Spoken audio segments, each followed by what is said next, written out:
Boa noite, igreja. Eu sou o André. Você pode se assentar. Eu estava ouvindo o Rafa e pensando um pouquinho nessa experiência que nós tivemos do Lidere nesse primeiro semestre. E o Lidere desse semestre ele funcionou de forma híbrida, né? Então eram aulas presenciais junto com aulas online. E aí quando a gente estava avaliando, né, a participação de cada um dos alunos, e aí a gente avalia as tarefas feitas, a presença nos vídeos, a presença nos encontros presenciais. E aí foi muito interessante a gente perceber que um jovem, aqui do nosso campus Gravataí, estava entre aqueles que teve 100% de aproveitamento.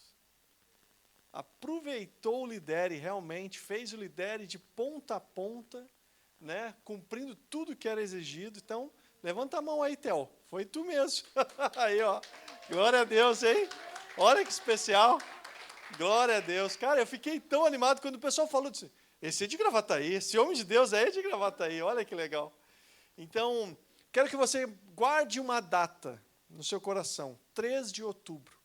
Nós queremos ter o privilégio de ter o Lidere, vamos fazer um Lidere presencial aqui, num sábado, de 9 às 5 da tarde. E eu queria que você, que está participando de uma célula e sente teu coração queimando, cara, eu acho que eu preciso abrir a minha casa também. Eu queria te desafiar a fazer o Lidere e participar com a gente no dia 3 de outubro. Vai ser muito, muito especial e a gente está se organizando para vivenciar isso. Também eu quero falar que domingo que vem, a gente tem o privilégio de termos aqui o encerramento da nossa conferência com o Steve Murrow, vindo pregar aqui para nós. E, gente, é muito especial. Esse homem de Deus, né, autor do livro Weak Church, ele vai contar um pouquinho da história dele, daquilo que Deus tem feito. E, gente, esse homem é um homem que Deus tem usado ao redor do mundo. E ele vai estar aqui no nosso campus base, Gravataí, trazendo a palavra e ministrando ao nosso coração. Então, eu gostaria que você realmente viesse e aproveitasse, vai ser somente no culto da manhã. Então, aproveite essa agenda, venha e venha cedo, gente, para você aproveitar e ter lugar para você. Porque, olha, vai ser um desafio semana que vem, em termos de local. Então, aproveite esse tempo e aproveite essa oportunidade. Realmente vai ser uma grande oportunidade para o nosso campus ter um homem como esse falando ao nosso coração. Então, vem, que vai ser muito especial. Também, ao final da nossa celebração, a gente vai ter ali o stand. Não deixe de participar dessa conferência. Essa conferência é da nossa igreja. Então, participe, vai ser muito especial. Gente, eu queria compartilhar com vocês uma palavra que está lá em João, capítulo 21. Então, abre a tua Bíblia, João, capítulo 21, do verso 1 ao verso 17. E eu preciso dizer para você que o Evangelho não termina quando nós somos pescados. Então, se tu quiser olhar para alguém que está do teu lado e falar isso, é importante, né? O Evangelho não termina quando nós somos pescados. Eu quero ler junto com você essa palavra, João capítulo 21. E, gente, eu acabei de ganhar uma água saborizada aqui, ó. Gente do céu, hein? Vamos lá? Vamos ler juntos? Diz assim. Deixa eu ver se eu estou com tempo aqui. Depois disso, Jesus apareceu novamente aos seus discípulos à margem do mar de Tiberíades. E olha só o que está escrito ali. E foi assim. Estavam juntos Simão Pedro, Tomé, chamado Dídimo, Natanael, de Caná da Galileia, os filhos de Zebedeu e 2 outros discípulos. Vou pescar, disse-lhes Pedro.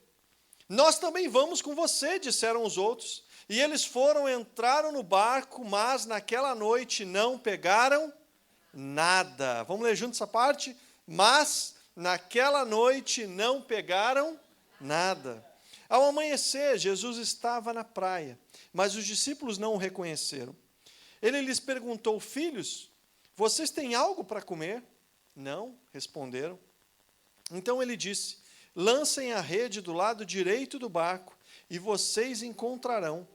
Assim fizeram, mas não conseguiram recolher nada.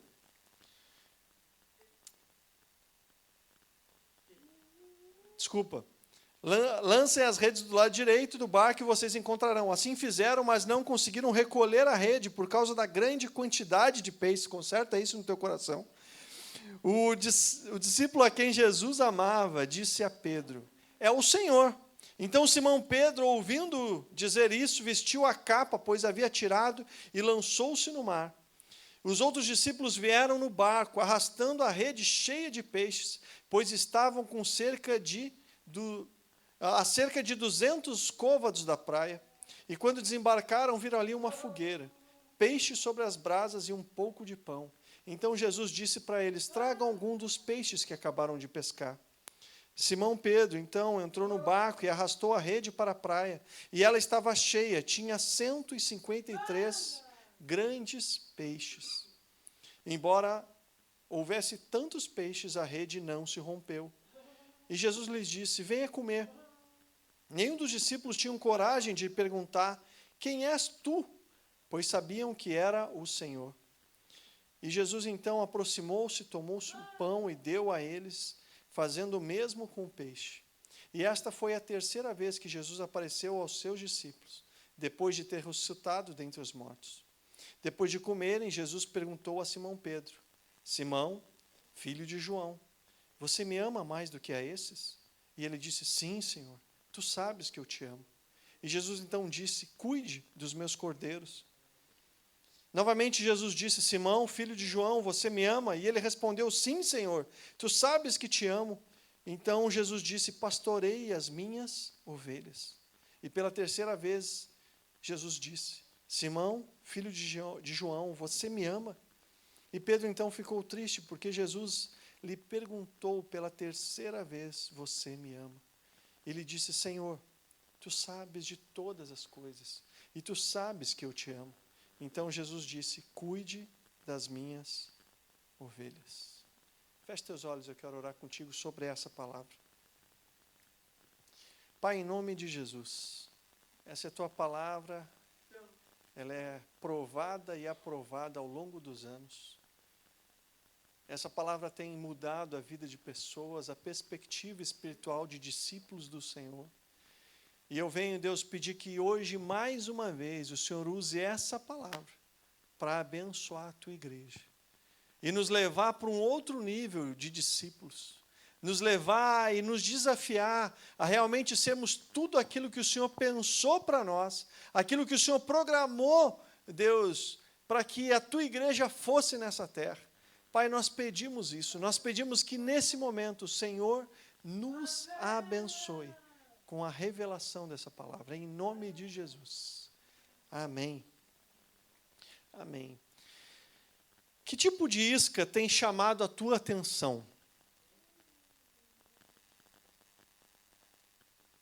Sabe que essa mensagem que hoje eu quero compartilhar com vocês, ela é uma mensagem que ela foi inspirada numa palavra que eu ouvi lá em Belo Horizonte.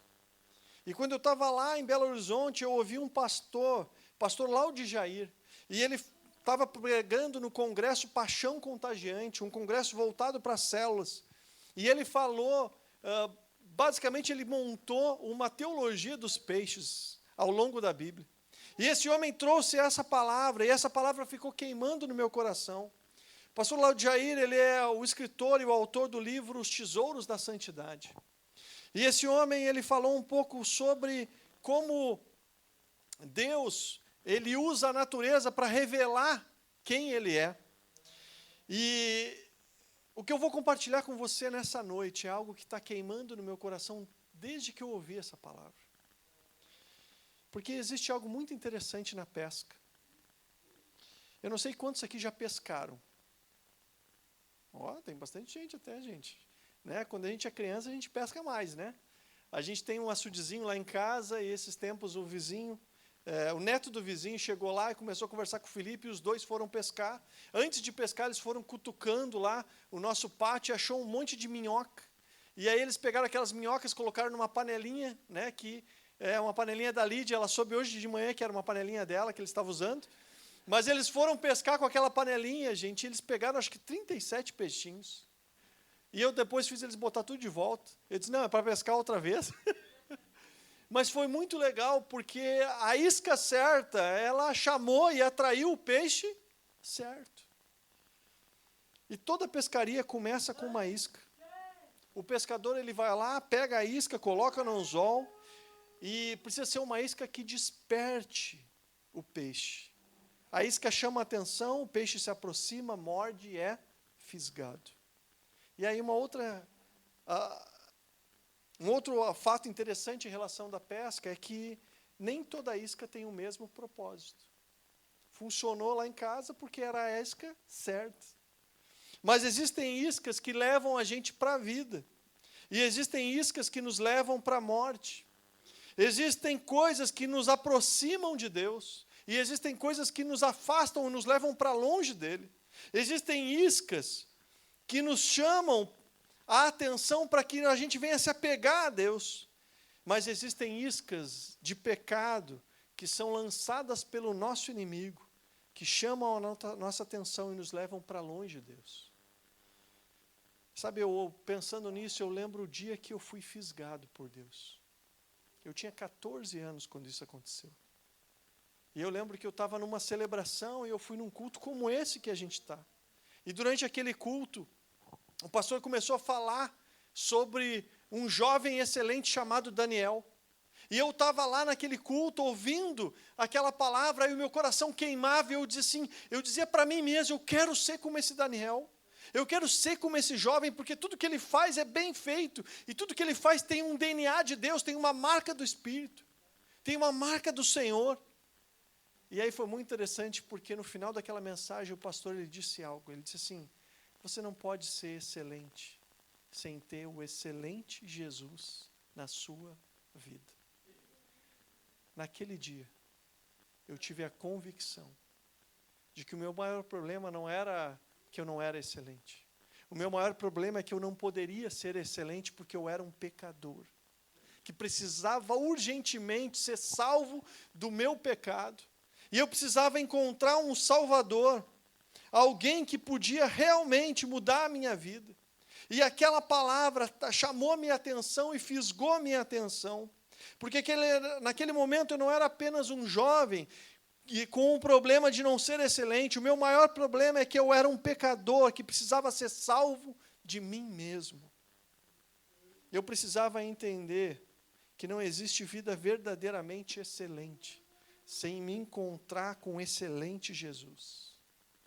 Queridos, aquela foi a isca que Jesus usou para alcançar meu coração. E no final daquela mensagem, eu fui o primeiro a estar lá na frente, dizendo, eu quero Jesus, eu preciso ser salvo. Eu preciso ser salvo de mim mesmo. Aquela isca chamou a minha atenção. Mas o objetivo não era apenas chamar a minha atenção, mas me levar até o Salvador. E talvez essa seja uma boa pergunta para a gente começar esse tipo e esse tempo de mensagem. Qual é a isca que tem chamado o teu coração? E aonde essa isca tem levado você a viver? Porque a verdade é que todos nós somos atraídos por alguma coisa. Algumas coisas nos chamam a atenção para mais perto de Deus. Outras nos chamam a atenção para o pecado ou para tudo aquilo que nos envolve. Algumas despertam em nós uma fome pela presença de Deus. Gente, nós estávamos hoje no café de boas-vindas, com os novos discípulos que Deus está levantando. E entre eles a gente viu o quê? Uma fome, uma vontade de conhecer Deus. Algumas iscas despertam em nós uma fome por Deus. Outras despertam a nossa cobiça. Algumas nos levam para Cristo, outras nos levam para as redes desse mundo, onde a gente vai cada vez mais ocupando a nossa agenda, nos envolvendo com as coisas dessa terra. E a gente esquece do porquê que nós fomos chamados e qual é a missão que nós precisamos envolver a nossa vida.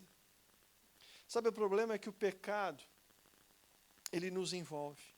E o nosso inimigo sabe pescar. Desde o começo da criação, o nosso inimigo lançou iscas para o ser humano. E ele tem feito com que o ser humano não só se aproxime da isca que ele coloca, mas também que ele se afaste do Deus que o criou. Em Gênesis capítulo 3, a gente vê que a serpente apresenta para a mulher algo que parecia bom e desejável. Quero ler esse texto para você.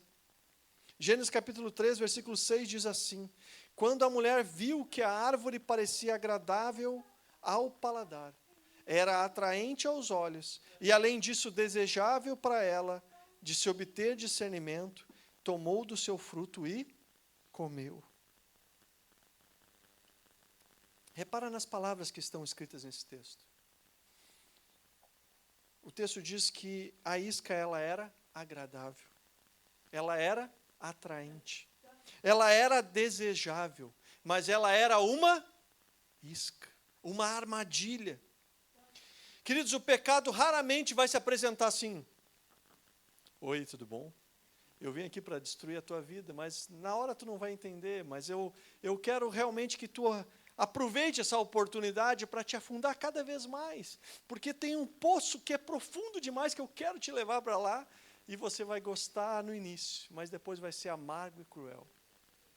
Gente, seria tão fácil para nós se o pecado se apresentasse dessa maneira e a gente fosse logo despertado e dito: não, isso eu não quero viver, isso não é para mim, isso não, eu quero que fique longe da minha vida.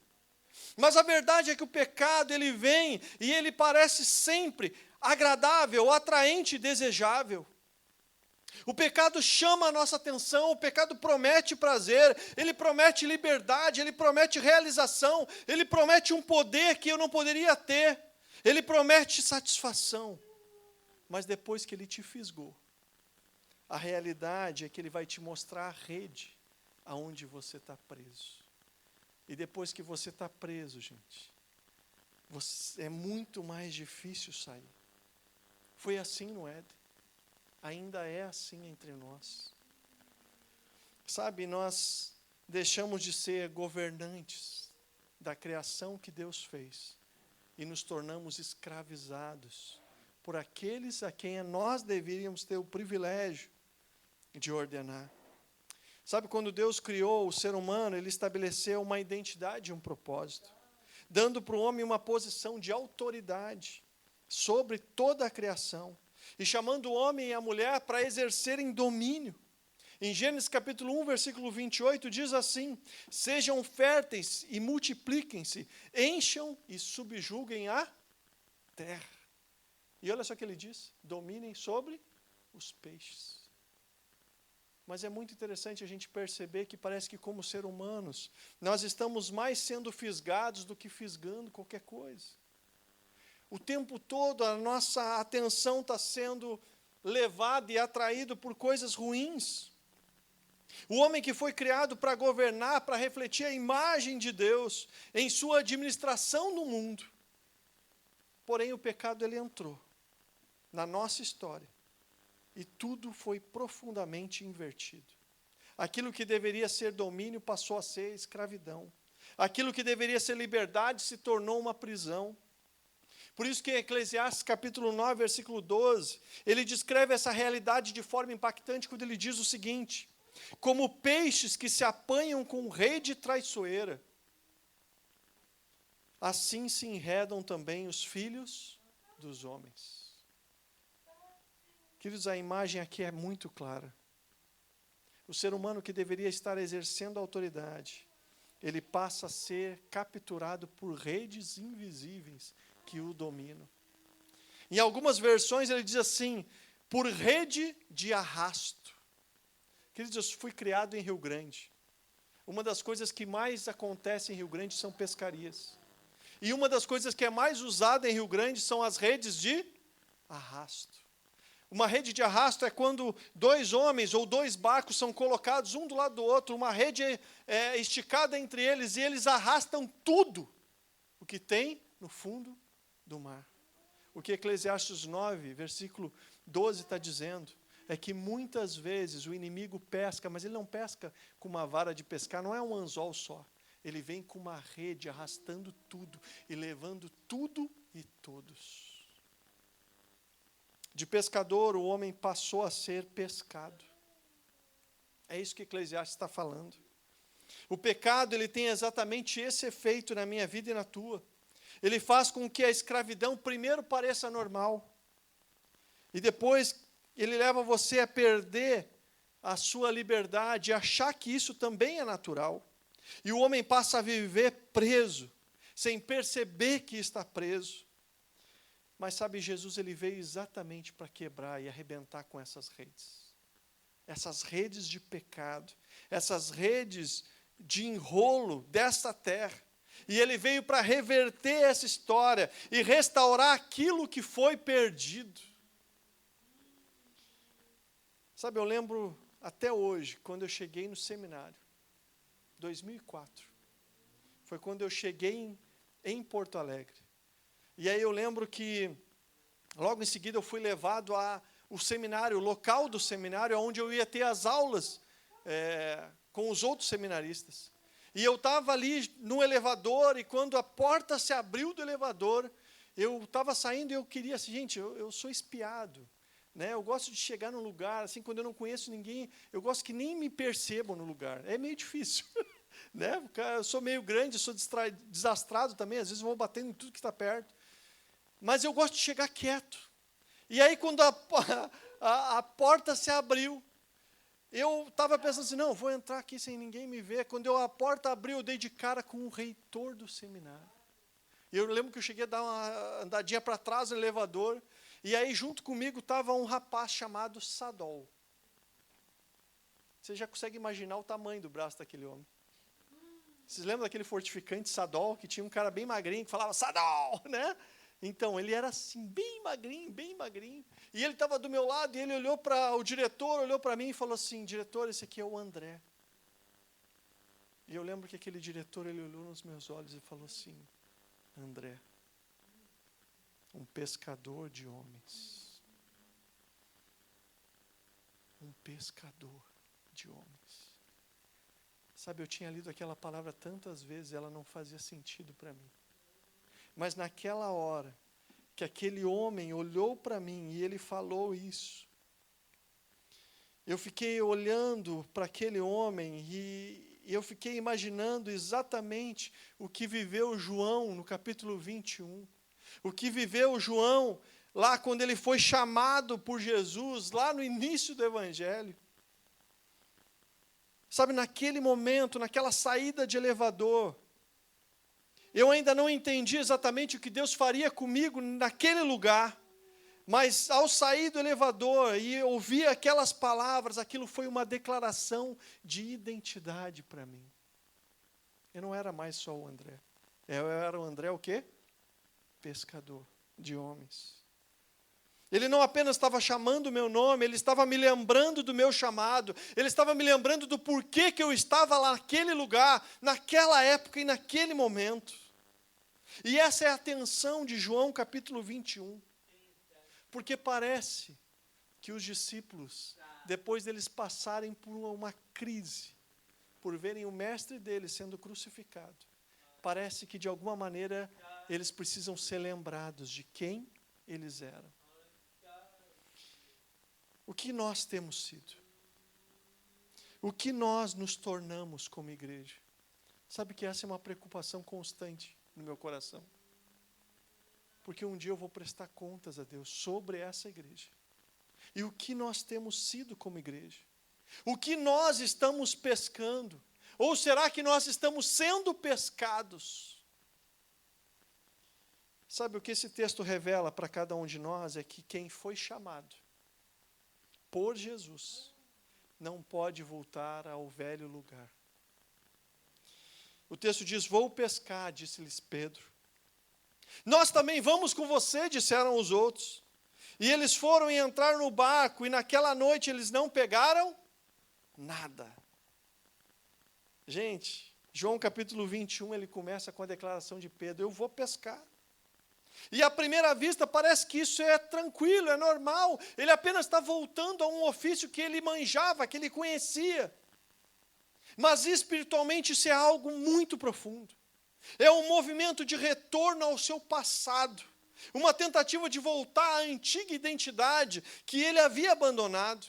Porque Pedro, em Mateus capítulo 4, versículo 19, ele ouve do próprio mestre: venha após mim e eu vou fazer de você um pescador de homens. Pedro, ele deixou as redes. Pedro, ele decidiu seguir Jesus. Ele testemunhou milagres, ele viu cegos enxergando, ele viu paralíticos andando, ele viu curas maravilhosas, ele viu uma pesca maravilhosa que ele mesmo vivenciou.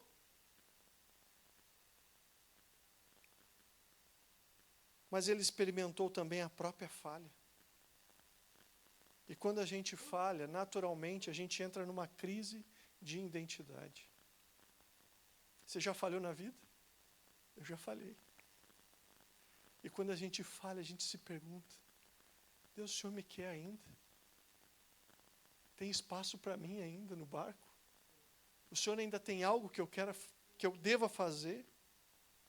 Porque Pedro, ele tenta voltar ao que ele fazia antes de conhecer Cristo. Mas o resultado foi vazio. O texto diz que naquela noite eles não pegaram nada. Sabe, fora do chamado de Jesus, fora da direção do Mestre, tudo que a gente for fazer, todo o esforço, no final vai dar em nada. Fora da direção de Cristo, o esforço humano, ele vai se tornando cada vez mais improdutivo. Então Jesus aparece e ele intervém na história de Pedro. E ele orienta: lancem a rede do lado direito. E eles lançam a rede do lado direito, eles obedecem. E imediatamente a rede se enche. Gente, o João registra que havia 153 grandes peixes. Eu não sei se você sabe o que isso significa para um pescador, mas quando a gente coloca isso em números, significava 1 ano de trabalho para um pescador. Gente, era um ganho incalculável para alguém que estava acostumado a trabalhar no meio do mar. Isso é importante para nós, porque todas as vezes que nós queremos voltar àquilo que Deus já nos tirou de fazer, Deus, ele pode permitir, ainda pode nos dar a melhor pescaria que a gente tem. Mas a questão não é essa, é saber se é isso que Deus quer para ti. Foi isso que Deus sonhou? É isso que Deus te chamou para fazer? Queridos, a obediência à palavra de Jesus produz resultados onde o nosso esforço falha. Queridos, Pedro conhecia o mar. Pedro conhecia o barco, ele conhecia as redes, mas agora ele precisava aprender algo muito mais profundo. A sua vida não seria mais guiada pela sua experiência, mas seria guiada pela voz do Mestre. Jesus estava falando algo muito importante para ele e para nós hoje. Quem é que está guiando a tua vida? Você está se guiando pelo aquilo que você consegue, pelo teu esforço humano? Ou você está ouvindo a voz do Mestre dizer: vai para lá, tem peixe lá, vai para lá?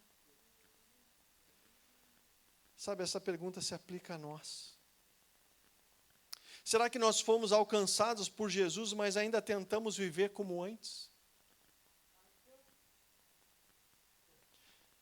Será que existe alguma área da nossa vida que ainda estamos tentando voltar para o que Jesus nos mandou deixar? Sabe, eu fico preocupado pensando em como que pode ter um homem santo, um homem chamado por Deus, redimido por Deus, que consegue voltar na pornografia, que consegue voltar a trair a sua esposa, que consegue voltar as costas para o Mestre que o chamou e o restaurou.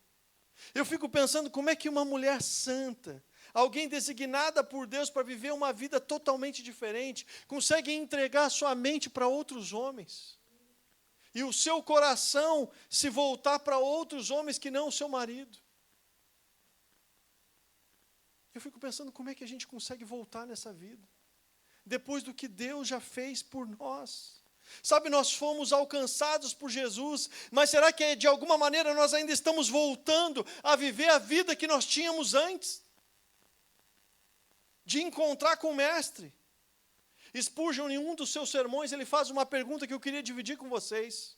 Ele diz: se Deus nos deu uma vida inteiramente nova em Cristo, como essa nova vida poderia se gastar da maneira antiga?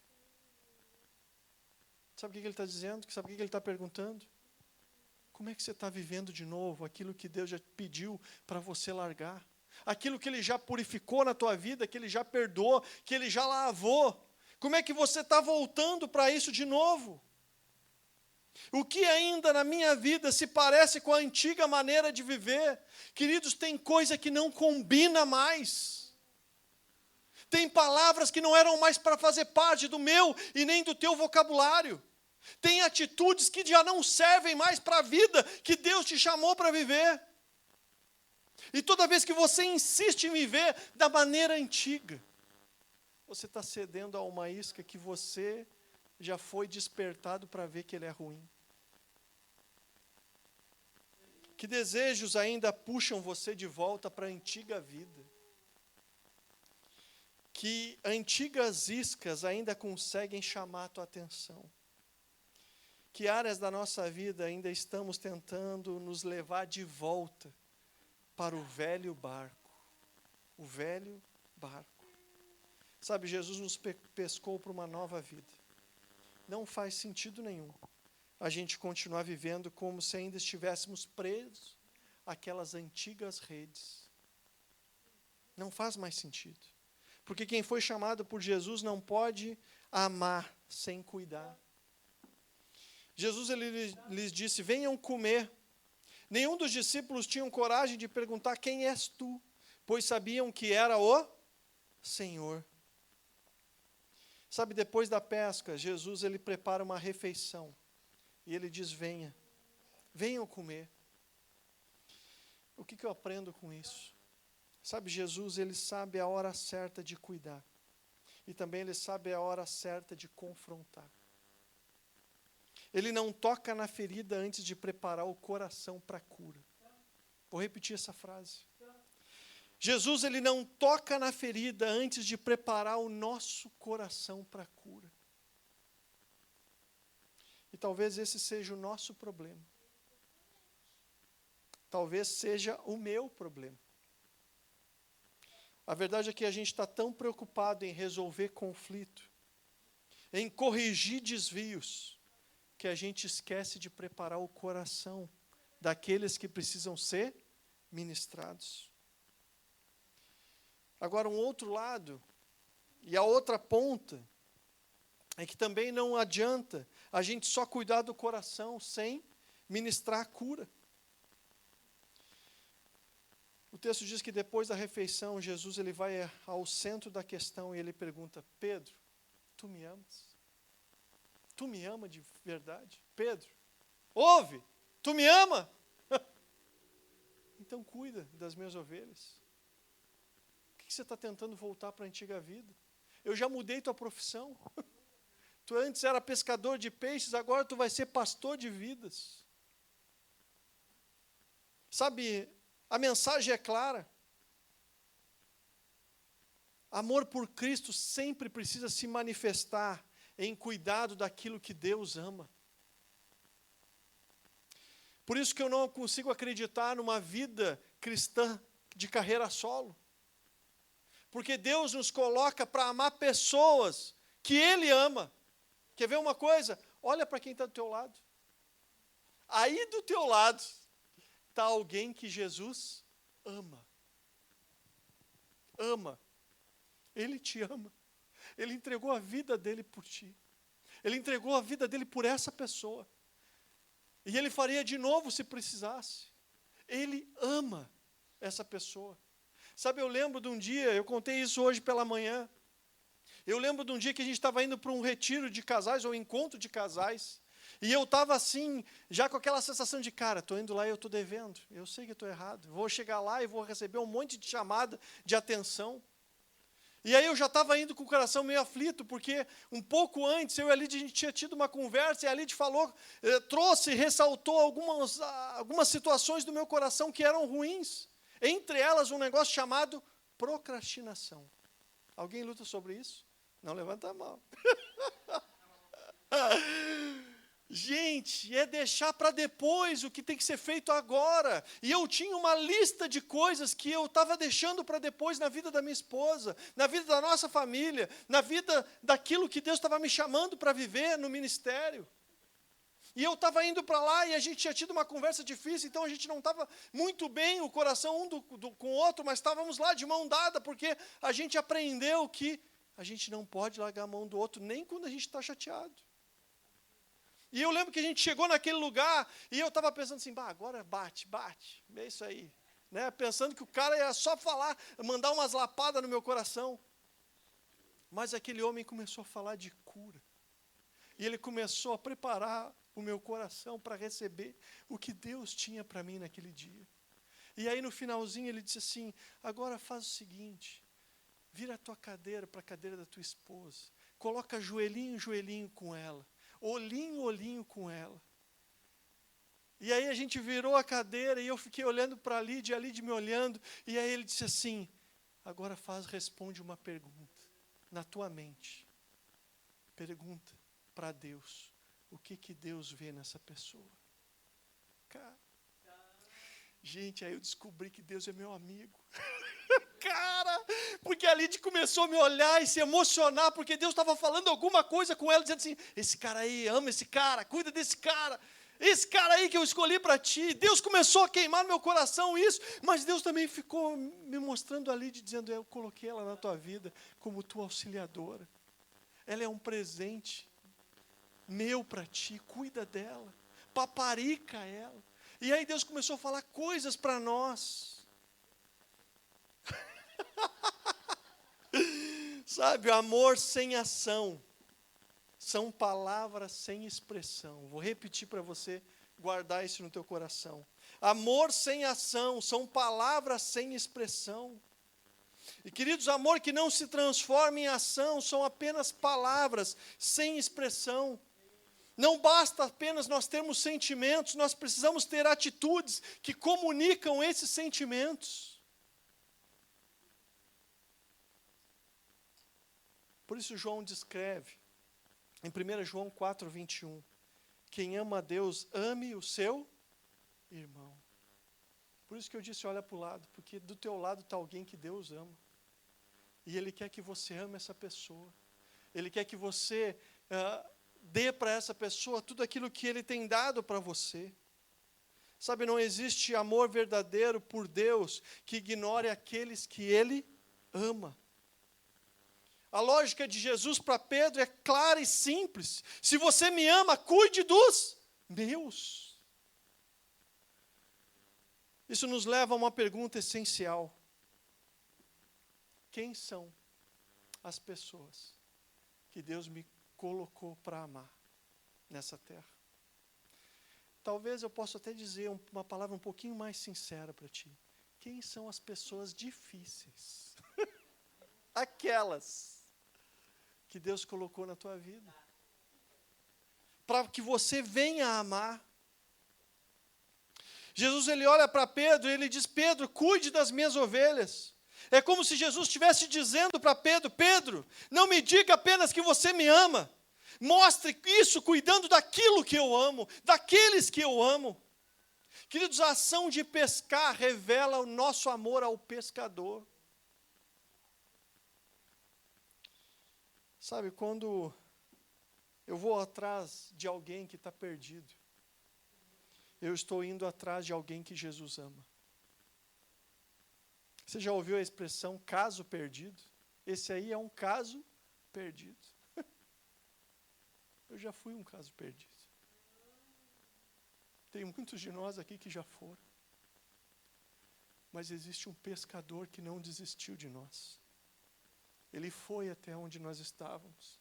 Ele chegou na nossa vida, ele disse assim, eu vou te fazer de ti um pescador. Eu vou fazer de ti alguém que vai revelar quem eu sou. Sabe, quando eu invisto tempo na vida de alguém que ainda não conhece Cristo, eu estou investido na vida de alguém que Jesus ama. Quando eu discipulo alguém, quando eu oro por alguém, quando eu compartilho o Evangelho, quando eu convivo com alguém, quando eu convido alguém para vir na minha célula, quando eu convido alguém para tomar um café comigo e dizer assim, cara, eu vim aqui só para te dizer que Deus te ama, Deus tem um plano para a tua vida e Ele se importa, e talvez tu não saiba o que fazer com a tua vida, mas Deus sabe, então entrega a tua vida para Ele, porque Ele sabe o que fazer. Por isso a pergunta não é apenas se eu amo Jesus. Porque talvez muitos de nós aqui levantaríamos a mão e dizemos, não, nós amamos Jesus, a gente acabou de cantar isso.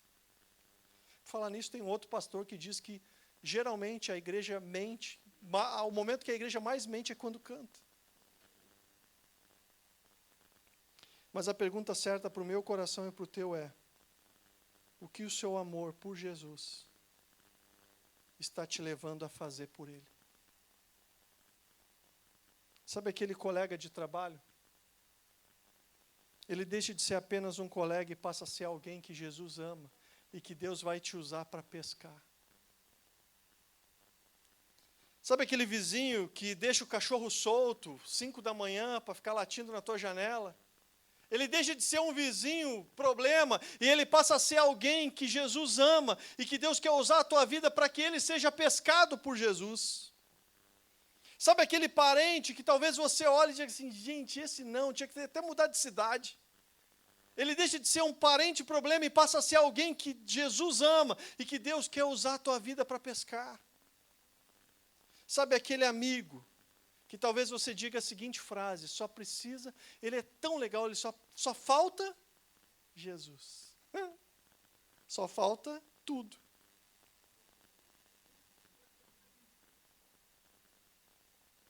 Ele deixa de ser apenas um amigo.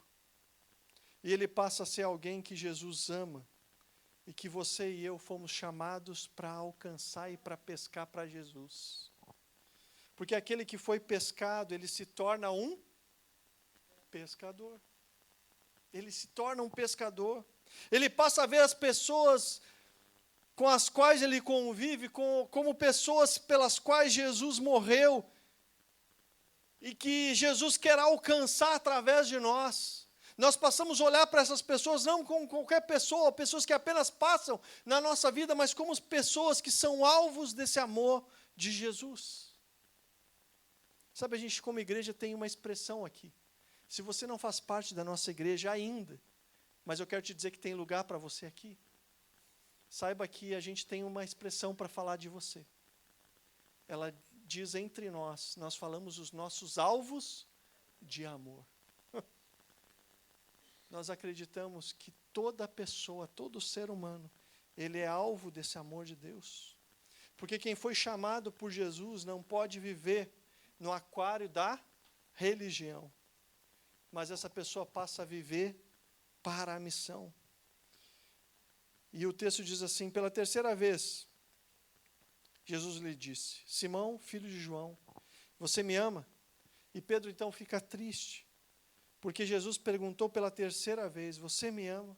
E ele disse, Senhor, tu sabes todas as coisas, e sabes que eu te amo. Então Jesus lhe disse, cuide das minhas ovelhas, cuide do meu rebanho.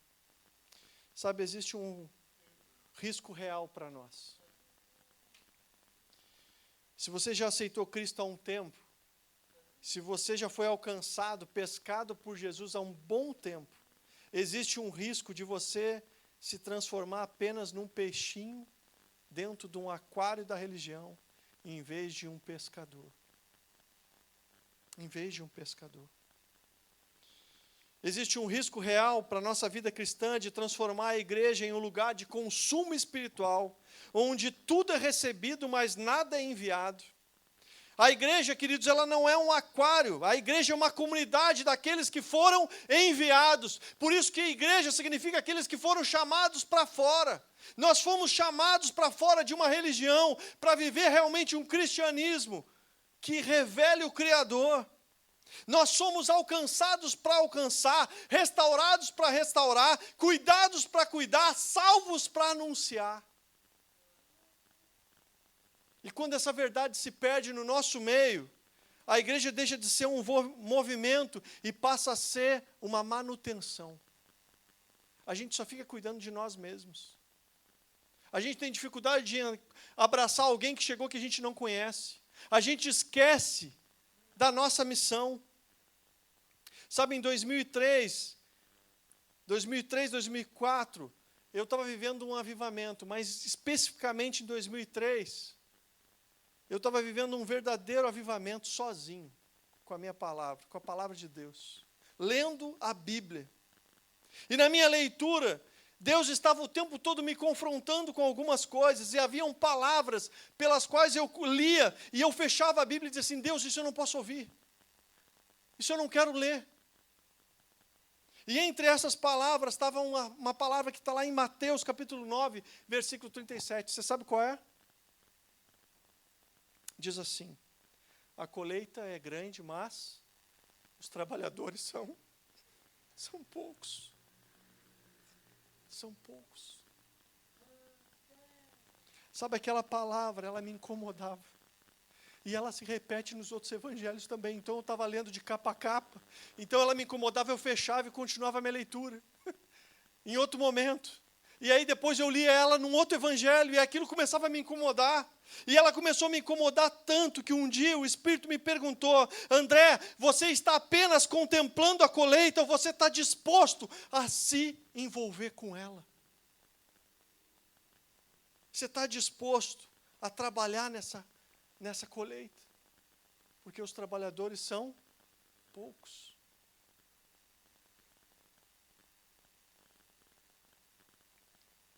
Eu quero ler 3 textos para você. Jonas capítulo 1, do verso 1 ao verso 3, eu quero ler esse texto para você.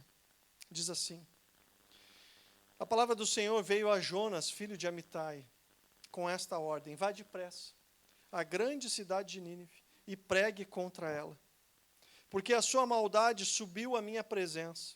Jonas, porém, fugiu da presença do Senhor, dirigindo-se para Tarsis, que era o lado contrário ao que Deus estava chamando ele para fazer.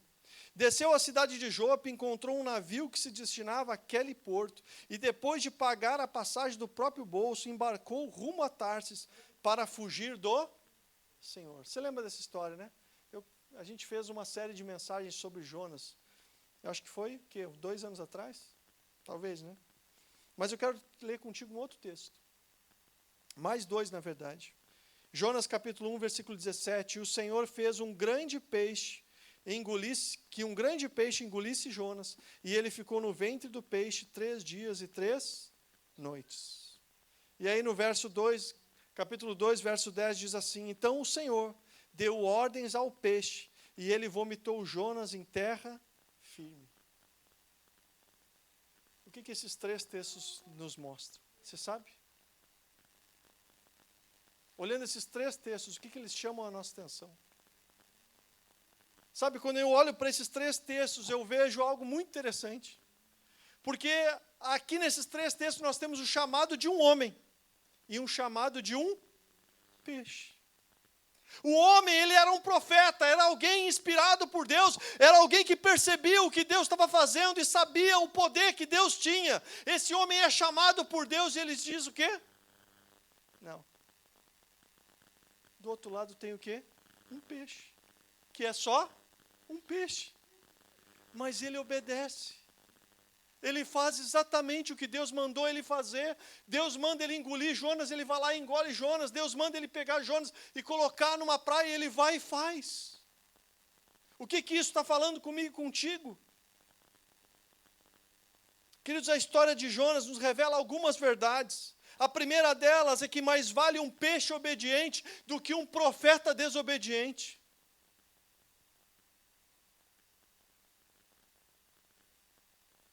O que Deus está falando contigo nesse momento? Porque Deus está chamando a igreja dele para fazer algo e ela simplesmente diz, não, eu não tenho tempo para isso. Agora não. Minha vida está tão confortável desse jeito. Até a criação, queridos, obedece, mas o homem é capaz de resistir ao chamado do Criador. Gente, isso me surpreende. E isso, ao mesmo tempo, é um alerta para nós. Querido, não permita que outras coisas venham a cumprir o propósito que Deus chamou você para realizar.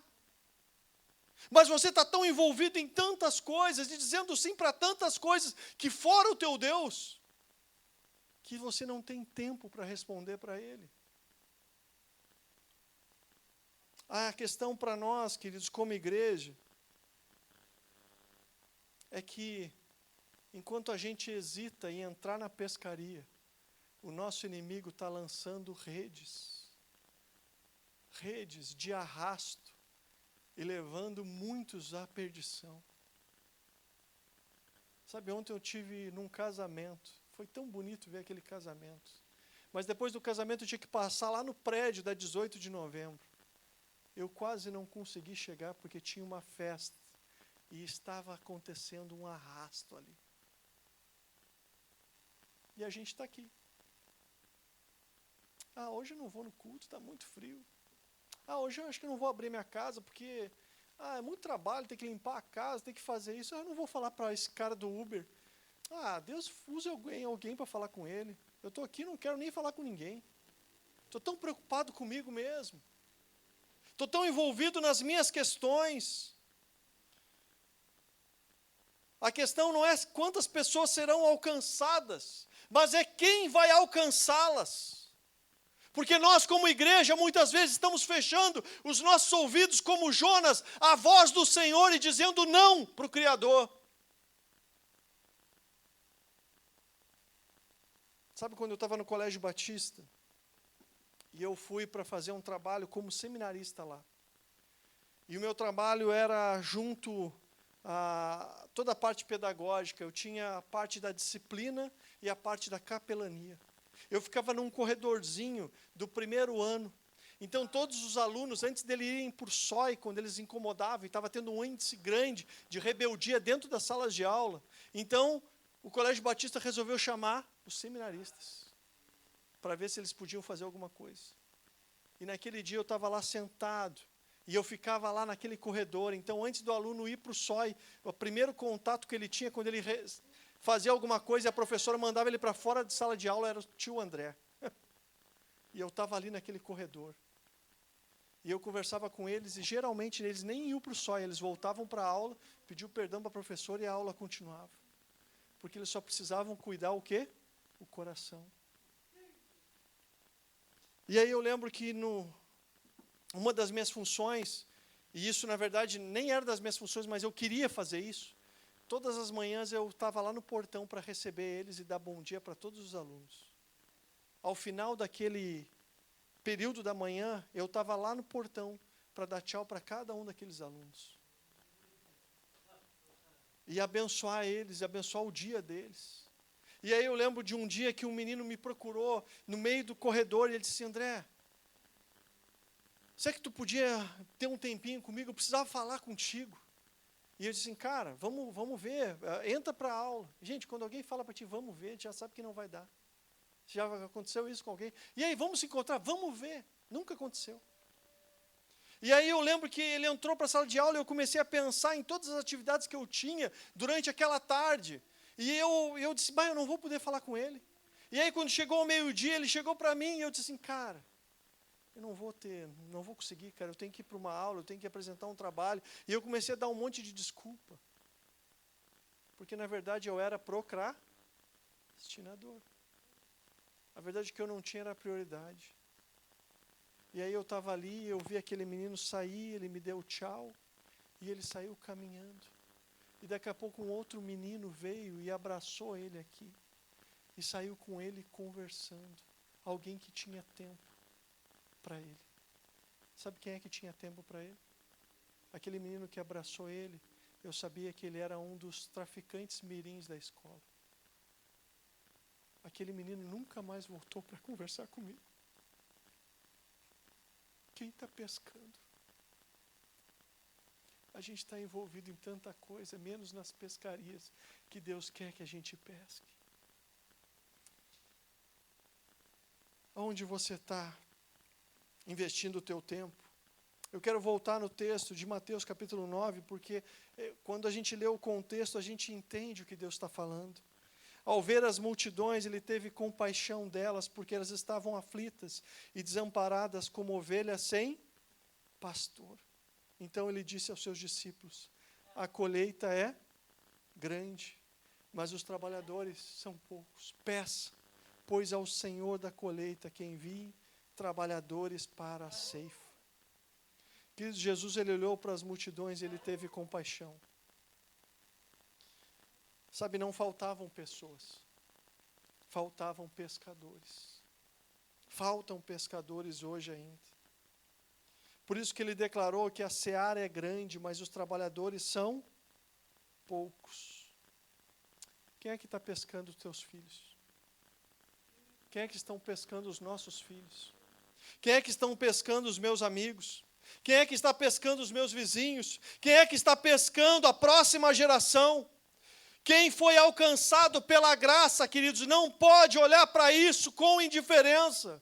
Nós, como igreja de Jesus, não podemos ficar aqui no aquário da religião, achando que fazer ou vir a um domingo, ou participar de uma cela onde tu nem te envolve para abrir a tua casa, é suficiente.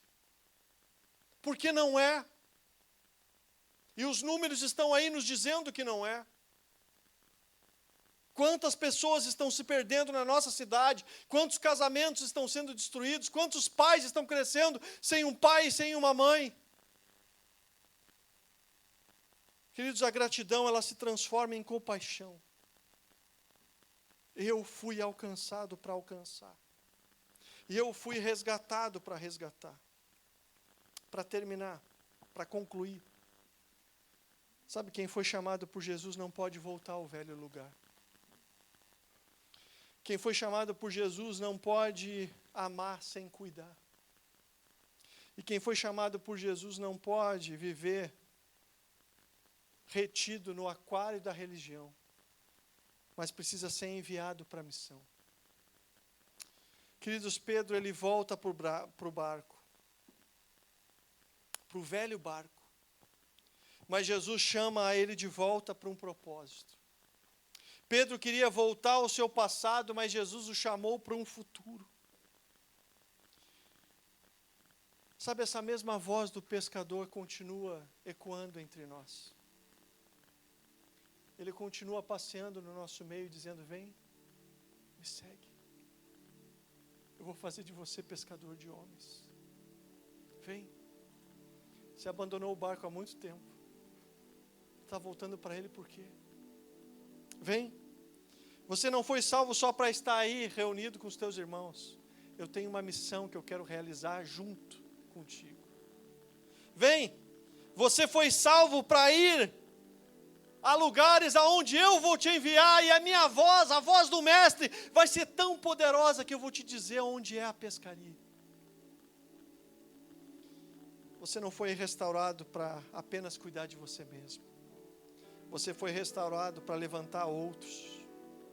Sabe, a identidade de pescador, ela muda até a forma como a gente conversa. A igreja não é lugar apenas da gente ficar conversando sobre um louvor bom, uma música agradável, uma palavra desafiante. Na igreja nós precisamos ter conversas de pescadores. Conversas de pescadores. Não envolve conversas vazias, porque o pescador, ele está olhando para a missão. Talvez uma das maiores evidências de que fomos transformados por Jesus não seja apenas o que fazemos no domingo, mas o que vivemos todos os dias da semana. Nossas conversas não podem ser apenas sobre nós mesmos, sobre os nossos problemas internos, sobre as questões da política, ou sobre algum tipo de conforto espiritual. Nossas conversas não podem ser só sobre manutenção da vida. Nossas conversas precisam ser do tipo: quem a gente vai alcançar hoje? Quem ainda não conhece Jesus que está perto de mim? Quem está perto de mim e que precisa de cuidado? Onde estão as redes que Deus me mandou lançar? Queridos, a igreja de Jesus não é formada por pessoas que foram pescadas, mas por pessoas que agora falam, pensam e vivem como pescadores. A igreja de Jesus, na igreja de Jesus, as conversas precisam ser conversas de pescadores. Como é que você se vê hoje?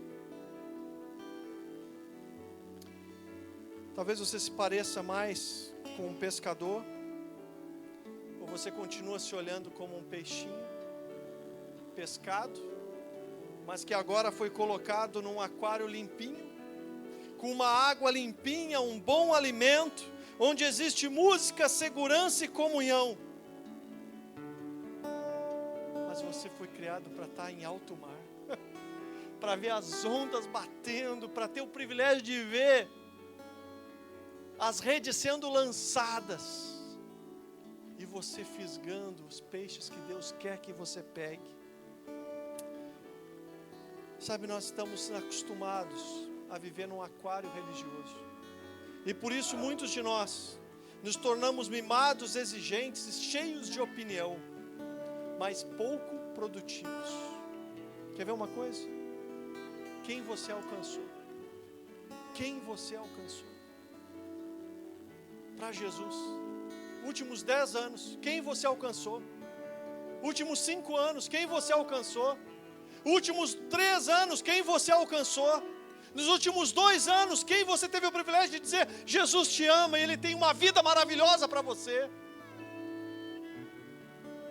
Deus te chamou para ser um pescador. Deus não te chamou para ser apenas alguém pescado e fisgado.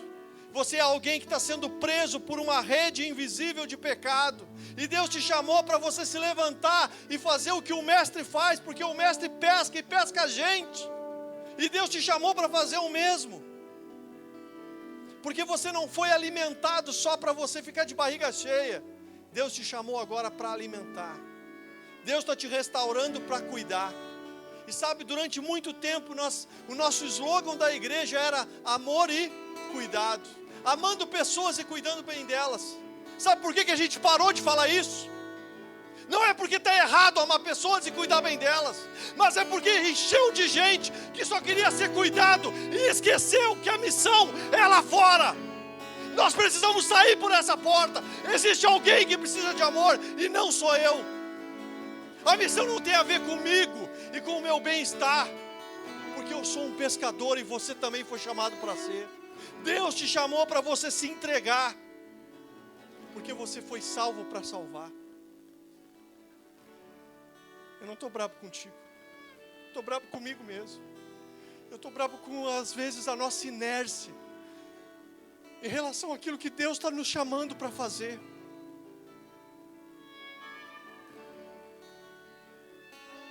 Será que eu sou um pescado apenas? Ou eu já me levantei como um pescador? Sabe, talvez exista uma mensagem que a gente ainda possa dar nesse final.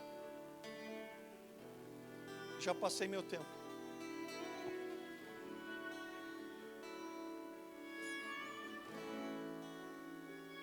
Talvez exista uma palavra na minha vida e na tua que precisa ser ressignificada. Sabe, nós somos pecadores, e isso é verdade. A palavra diz isso. Essa é a nossa condição. Nós fomos fisgados pelo pecado e muitas vezes continuamos mordendo as iscas do pecado. Mas existe uma letra que pode mudar toda a história. Porque Deus não te chamou apenas para você sair do pecado. Ele te chamou para ser um pescador. E a letra que muda tudo é o S da salvação. E quando esse S de salvação entra na vida de alguém, esse S da salvação, que vem do próprio Cristo para nós, esse é o S da salvação, é o S do senhorio dele, é o S do sangue de Jesus, que quebra toda a maldição e nos remide, tira de nós todo o pecado. Ele nos remiu para isso. É o S do sacrifício, é o S do Salvador, e depois ele vai se tornar o S do servir, porque você não foi salvo para você mesmo, você foi salvo para servir ao Mestre. Jesus não apenas salva das iscas que te prendiam, mas Ele nos chama agora para sermos pescadores como Ele. Um dia eu e você estávamos presos no pecado, mas Jesus nos encontrou. E agora Ele nos chama para sermos pescadores, onde a gente tem o privilégio de lançar as redes da graça, que atingem todos. E somos chamados a lançar as nossas redes sob a voz do Senhor, de Cristo. Talvez exista alguém hoje. Eu queria te convidar, a igreja, a fechar teus olhos. Talvez exista alguém hoje aqui, que até agora foi alguém fisgado pelo pecado. Alguém que está vivendo longe daquilo que Deus queria. Alguém que até então ainda não abriu os seus olhos ou os seus ouvidos para entender a voz do Mestre e entender o plano de redenção e de salvação do Senhor. Mas hoje tu está aqui, talvez porque tem um amigo que te ama tanto, que te deu a oportunidade de tu vir para cá. E talvez você está aqui hoje, e eu não posso deixar que você saia daqui sem ouvir o convite do Mestre para você. Porque o Jesus que te ama e te deu a oportunidade para estar aqui, Ele quer uma resposta sua hoje. E eu quero perguntar, existe alguém hoje que pela primeira vez gostaria de dizer: eu quero Jesus como Senhor da minha vida. Eu quero na minha vida esse S de salvação que vem do próprio Jesus. Eu quero o S do Salvador na minha história. Eu quero esse sangue que me redime de todo o pecado. E eu quero ser filho desse Deus que me ama. Se você está fazendo essa oração, eu quero fazer uma oração contigo. E se você fizer essa oração comigo, eu quero que você saiba que algo espiritualmente vai acontecer na tua vida. Senhor Jesus, hoje eu abro o meu coração, a minha mente, para receber o senhorio do Senhor. Eu reconheço que sou um pecador e que preciso ser salvo de mim mesmo. Que existem redes de pecado, redes invisíveis que têm me prendido a essa terra. Mas hoje eu quero, pelo nome de Jesus, romper com essas redes, largar essas redes. E eu quero me entregar a Jesus como Senhor e Salvador da minha vida. Eu faço essa simples oração em nome de Jesus.